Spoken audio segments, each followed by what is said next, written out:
Ledakan yang terjadi di SMA Negeri 72 Jakarta, Kelapa Gading, Jakarta Utara mengakibatkan puluhan orang terluka. Polisi menemukan senjata api mainan di lokasi kejadian. Ada 2 titik ledakan yang terjadi pada saat sholat Jumat berlangsung sekitar pukul 12.15 waktu Indonesia Barat. Ledakan pertama terjadi di area belakang dan ledakan kedua berada di dekat pintu masjid. Semua korban telah dilarikan ke rumah sakit. 3 orang mengalami luka berat dan 17 mengalami luka ringan. Hingga saat ini, polisi belum menarik kesimpulan. Tim masih melakukan penyidikan lebih mendalam terkait ledakan tersebut. Polisi sudah mengamankan salah satu terduga pelaku peristiwa tersebut. Saat ini, tim gabungan masih mendalami motif dan jaringan pelaku. Polisi juga sudah mengamankan barang bukti. Terduga pelaku masih menjalani operasi akibat luka serius dari ledakan. Tim TV One mengabarkan.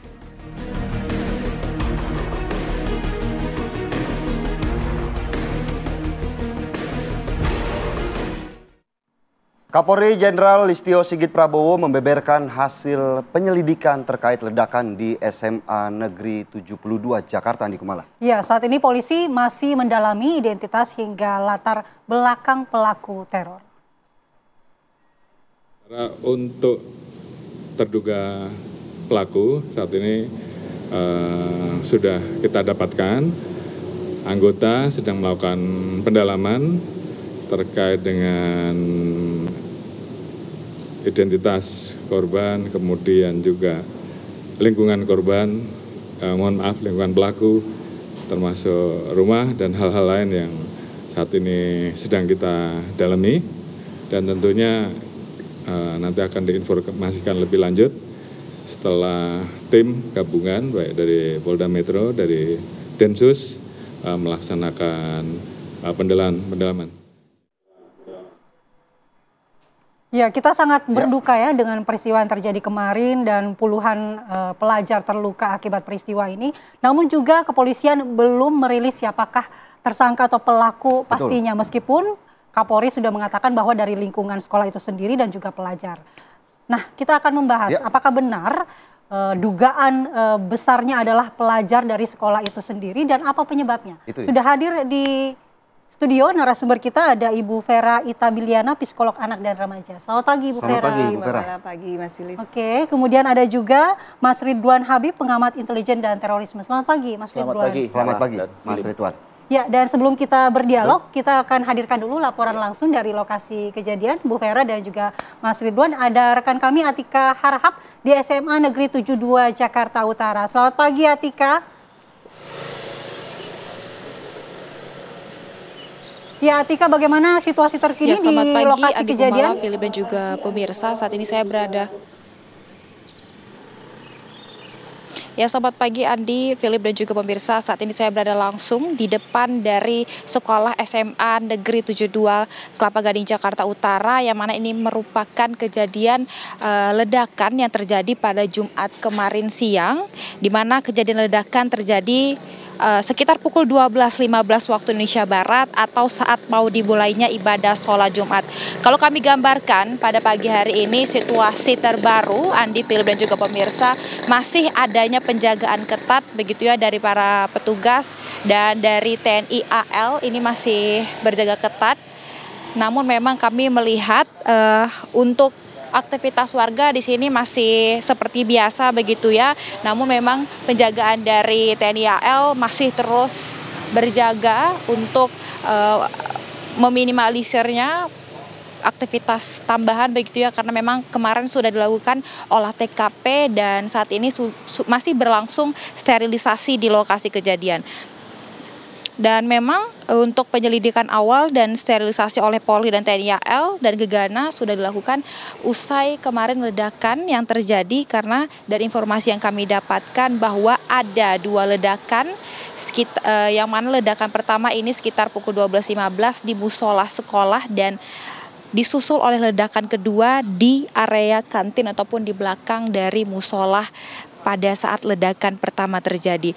Kalau kami dapatkan informasi terbaru, insiden ledakan kemarin ini mengakibatkan puluhan korban, yang mana ini merupakan orang-orang dari lingkungan sekolah. Totalnya ada 54 orang yang sudah menjadi korban, yang mana ini terdiri dari korban luka bakar dan korban yang luka akibat serpihan material dari ledakan tersebut. Kemudian juga dari pihak kepolisian sudah menyiapkan 2 posko yang dibentuk, di mana para korban-korban yang terdampak ini dilarikan ke Rumah Sakit Islam Cempaka Putih Jakarta Pusat dan Rumah Sakit Yarsi Jakarta. Dan kalau kami dapatkan informasi terbaru begitu ya, per pukul 1.30 waktu Indonesia Barat pagi hari tadi, bahwa untuk korban yang dirawat di Rumah Sakit Islam Cempaka Putih ini totalnya ada 38 pasien. Kemudian kalau korban yang dilarikan ke Rumah Sakit Yarsi ini totalnya ada 15 pasien. Dan memang kemarin usai ledakan terjadi begitu ya, baik itu dari toko-toko ini, Pramono Anung kemudian kemarin juga sudah melakukan kunjungan ke sekolah begitu ya, dan memastikan bahwa untuk korban-korban ini diberikan perawatan dan juga dilakukan pendalaman. Karena memang diketahui dari Kapolri Jenderal Listio Sigit Prabowo juga mengatakan kemarin bahwa sudah dikantongi begitu terduga pelaku. 1 terduga pelaku sejauh ini sudah dikantongi, dan itu merupakan pihak dari lingkungan sekolah sendiri. Namun memang masih dilakukan pendalaman begitu siapa identitasnya dan apa motif dari terduga pelaku ini melakukan ledakan tersebut. Sementara demikian, kembali ke studio. Laporannya langsung dari SMA Negeri 72 yang kemarin sempat ramai terjadi ledakan. Memang kalau kita lihat juga kondisinya di sana masih dijaga ketat oleh pihak kepolisian dan juga dari TNI. Terima kasih Atika. Saya mau langsung bertanya ke Mbak Vera. Mbak Vera, kalau kita lihat memang polisi belum merilis secara resmi begitu ya, secara terbuka bahwa siapa kemudian pelaku dari pengeboman ini. Tetapi kalau kemudian kita melihat dari saksi-saksi yang juga sempat bercerita bahwa ada kemungkinan ini terduga pelakunya memang masih merupakan murid di SMA Negeri 72, dan bahkan informasinya itu merupakan salah satu korban bullying. Perundungan. Apakah memang memungkinkan begitu korban bullying sampai begitu teganya untuk melakukan Aksi kekerasan. kekeji seperti ini? Oke. Ini kan usianya masih usia remaja ya, Betul. Terduganya ya, kalau dilihat dari saksi-saksi, keterangan saksi dan sebagainya. Jadi kalau kita bicara soal remaja itu adalah makhluk emosi dalam tanda kutip. Jadi semua perbuatan, semua keputusan, semua pemikiran itu sangat dipengaruhi oleh emosi mereka. Jadi terlepas dia korban perundungan atau bukan, basic conditionnya remaja adalah seperti itu, bahwa mereka memutuskan segala sesuatu berdasarkan emosi. Apalagi kalau dia menjadi korban perundungan, gitu ya. Korban perundungan pasti kan menyimpan banyak ya rasa sakit, gitu ya, rasa tidak berdaya terutama. Jadi pada satu titik memang ada misalnya dorongan untuk menunjukkan bahwa saya masih bisa punya power. Nah, seringkali untuk menunjukkan powernya itu ya itu tadi, karena memang mereka lebih mengutamakan reward dibandingkan resiko. Jadi lebih mengutamakan, yang penting saya puas, yang penting saya terbalaskan sakit hati saya, sehingga resiko-resiko yang misalnya, nanti ada orang terluka, nanti saya juga akan ikut terluka, ini akan urusannya panjang sampai sejauh ini gitu ya, itu tidak terpikirkan gitu, karena memang masih berdasarkan emosi tadi. Nah, itu ada hubungannya dengan perkembangan otaknya, yang memang di mana memang ada bagian otak yang memang belum berfungsi optimal gitu ya, yaitu bagian prefrontal cortex. Nah, prefrontal cortex ini sebenarnya yang menahan seseorang untuk mempertimbangkan bahwa apakah dia sudah mengambil keputusan yang tepat atau belum. Artinya usia remaja ini merupakan usia yang rentan, lebih rentan untuk adanya aksi-aksi seperti ini. Iya, sangat rentan gitu. Jadi kalau kita lihat berita-berita anak-anak remaja terlibat tawuran gitu ya, coba-coba minuman keras, narkoba dan sebagainya gitu ya, perilaku-perilaku yang berisiko kan terjadinya di usia remaja. Mbak Mala sama Mas Philip kan dulu pernah remaja juga kan gitu ya. Pasti pernah melakukan sesuatu yang kalau dipikirkan sekarang gitu ya, kalau diingat lagi sekarang, kok saya dulu nggak pikir ya, kalau saya dulu bodoh banget ya. Nah, itulah karena di masa remaja memang rentan sekali untuk mengambil keputusan keputusan yang salah untuk melakukan tindakan yang kurang tepat. Yang kalau kita pikir kok nggak pikir panjang sih gitu ya, akibatnya apa dan sebagainya. Karena mereka masih berdasarkan emosi. Tapi di gitu. titik mana sih emosi dari remaja itu, apalagi kalau dia merupakan korban perundungan, bisa kemudian terakumulasi menjadi tindakan kekerasan semacam ini? Nah, ini tentu saja dipengaruhi sama lingkungan ya. Jadi tidak semua korban perundungan melakukan tindakan ekstrim seperti ini. Kalau memang ini kan masih tahap penyelidikan ya gitu ya, belum dipastikan juga bahwa ini korban perundungan. Tapi kalau misalnya konteksnya adalah korban perundungan tidak semuanya melakukan tindakan pembalasan atau ekstrim seperti ini gitu ya. Tentu saja dipengaruhi oleh lingkungannya. Nah, ini dugaannya adalah si korban perundungan ini mendapatkan referensi-referensi tentang kekerasan juga di dalam lingkungan sehari. Kalau kita bicara lingkungan luas sekali, tidak hanya internet. Internet salah satunya ya. Kalau internet itu banyak macamnya juga, bisa dari video yang dia lihat, game yang dia biasa mainkan, atau anak ini juga tumbuh di lingkungan yang memang terbiasa dengan kekerasan. Ya, di situ kita bicara soal pengasuhan dan sebagainya gitu ya. Nah, jadi referensinya untuk menyelesaikan masalah itu semuanya dominan mungkin diwarnai dengan kekerasan. Gitu. Mas Ridwan ya. Mas Ridwan, kalau kita melihat bagaimana usia dari terduga pelaku begitu, ini masih berusia remaja. Apakah memang tindakan yang kemudian dilakukan oleh terduga pelaku ini bisa dikategorikan sebagai terorisme? Ya, ini merupakan tindakan terorisme pro-neonazi pertama di Indonesia. Apa itu? Dan semoga yang terakhir. Kenapa bisa dikatakan seperti itu, Mas? Jadi ada suatu gerakan internasional ini, gerakan neonazi internasional.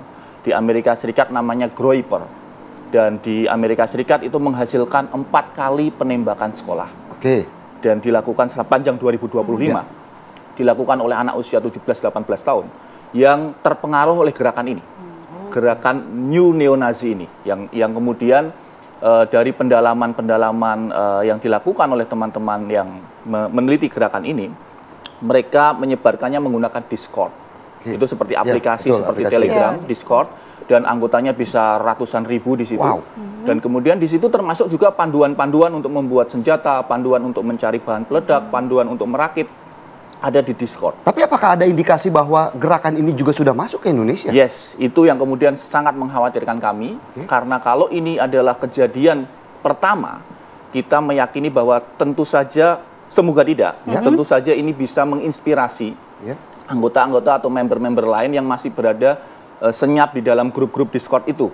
Jadi saya kira, saya setuju dengan Mbak Vera tadi bahwa terkait dengan bullying dan pendampingan remaja tetap harus dilakukan, tetapi khusus untuk kasus SMA 72 ini menurut saya sangat unik. Ini harus didalami jauh lebih dalam. Tidak hanya dianggap sebagai sekedar, oh ini anak kasus bullying dia marah sama teman-temannya. Ini pasti ada jejaringnya, pasti ada jejaring internasional. Apakah Mas Ridwan melihat itu indikatornya salah satunya dari tulisan-tulisan yang ada di senjata mainan itu yang sudah terlibat, yang sudah terlihat seperti itu. Tetapi kami meyakini bahwa dia mempunyai rekam jejak yang lain. Misalnya si pelaku ini sudah menggambarkan sketsa-sketsa penembakan, kemudian dia juga sudah menyimpan materi-materi yang memuja kekerasan, seperti memuja Ku Klux Klan, memuja sekte-sekte white supremacy, yang di Indonesia ini sangat baru pertama kali. Dan semoga tidak terjadi lagi. Tetapi dari tanggalnya saja Mas Philip, ini 7 November itu ada satu kejadian pertama neonazi muda tahun 2007, 7 November 2007. Itu terjadi di Jokula, Finlandia. Dan itu yang kemudian menginspirasi syuting-syuting berikutnya. Baik itu di Amerika Serikat, di Kanada, di Korea Selatan, di Jepang. Mereka rata-rata memang penyendiri, loner, pendiam. Mereka punya semacam visi sendiri dalam hidupnya, tertutup begitu. Dan ini yang menjadi sasaran empuknya, karena narasinya berkembang secara tertutup, dia tidak harus menunjukkan identitasnya, dia dengan sangat nyaman. Kalau tahu kita Discord itu kan kita bisa chat, bisa voice, bisa kita lakukan. Dilakukan di situ tanpa harus menunjukkan identitas aslinya. Nah, dan ini juga saya kira perlu didalami ya. Ada satu akun TikTok yang diduga milik pelaku, yang dia memposting 8 jam sebelum serangan, sekitar pagi ketika dia masuk sekolah. Itu dia menggunakan logo oke di balik seperti ini. Yang artinya? Ini adalah logo yang sama yang digunakan, yang diposting oleh pelaku-pelaku penembakan di sekolah Amerika yang dilakukan yang 2025 ini. Iya. Jadi ini semacam satu logo bersama, Simbol ya, artinya simbol simbol ya. bersama neonazi itu. Dia posting itu yang kita duga ini adalah bagian dari TikTok dia. Oke. Dan diposting 8 jam sebelum Terjadinya dia ledakan begitu ya? melakukan Mas Ridwan, yang menarik adalah ini adalah usia pelajar ya. Ya. Apakah memang paham itu sengaja ditargetkan untuk remaja? Mayoritas iya, mayoritas memang targetnya usia muda. Tadi Mbak Vira sudah menjelaskan mereka sedang pencarian jati diri, mereka sedang membangun identitasnya, mungkin ada bagian dari otaknya yang sedang berkembang. Dan memang Groyper ini, gerakan ini memang mentargetkan segmentasi ini. Segmentasi ini. Makanya kemudian kita berharap Densus 88 tidak berakhir di sini, tapi mendalami handphone, mendalami laptop milik pelaku, kemudian kalau bisa masuk. Memang ini agak sulit ya. Karena Discord ini kan harus invitation. Betul. Kalau kita tidak di-invite, kita nggak bisa masuk Nggak bisa grup itu. masuk, betul. Nah, tetapi tentu saja Densus punya perangkat lah, punya moga-moga punya perangkat sehingga dia bisa kemudian masuk ke situ. Untuk apa? Untuk mengidentifikasi semoga tidak ada jaringan-jaringan yang mungkin masih ada di Indonesia. Kami mengkhawatirkan itu karena kalau ini terjadi, ini bisa terjadi copycat, ditiru di tempat bisa lain. menjadi inspirasi untuk pelaku-pelaku lain yang Dan mungkin ini saja bahaya begitu sekali. ya gerakannya Yes. seperti itu. Betul. Dan juga saya mau bertanya ke Mbak Vera nanti bahwa di mana kemudian ini peran-peran dari pendidikan, sekolah, guru, keluarga untuk juga ikut mencegah aksi-aksi seperti ini terulang kembali, tapi di segmen selanjutnya, Mbak Vera. Tetaplah bersama kami di Apa Kabar Indonesia Pagi.